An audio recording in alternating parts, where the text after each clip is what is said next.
কাতারে লেবাননের কাছে হেরে ফিফা বিশ্বকাপ মিশন শেষ করল বাংলাদেশ। কাতারের খলিফা স্টেডিয়ামে 2 হাফে 2-2 করে 4 গোল খেয়েছে কাবরেরা বয়েজ। কোনো গোল শোধ দিতে পারেনি বাংলাদেশ। এই হারে গ্রুপে সবার নিচে থেকেই শেষ করলো জামালরা। প্রথম লেগে নিজেদের মাঠে লেবাননের সাথে 1-1 গোলে ড্র করেছিল বাংলাদেশ।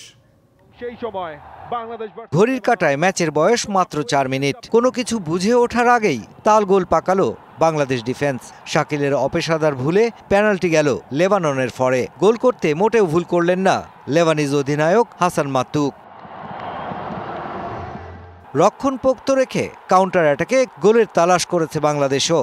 তবে লেবানিজ ডিফেন্সকে টপকাতে পারেনি red green attack line. Goalkeeper Mitul Marma দুর্দান্ত গ্লাভস ওয়ার্কে কয়েক দফা রক্ষা পেলেও প্রথমার্ধের যোগ করার সময়ে লেবাননের ডিফেন্ডার নাদের মাথায় ঠিকই ডাবল করে নেন লিড। নগদে 500 টাকা বা তার বেশি পেমেন্টে পেতে পারেন ঢাকায় জমিসহ 20 কোটি টাকার পুরস্কার। সেকেন্ড হাফের গল্পটা যেন ফার্স্ট হাফের জেরক্স কপি। এবারও গোল স্কোরার হাসান মাতুক।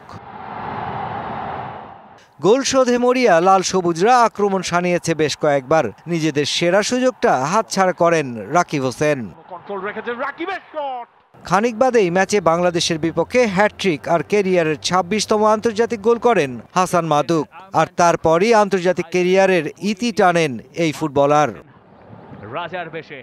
তবে লেবাননের বিপক্ষে পয়েন্ট অর্জন তো দূরের কথা, ব্যবধানই কমাতে পারেনি জামাল রাকিব মুরসালিনরা।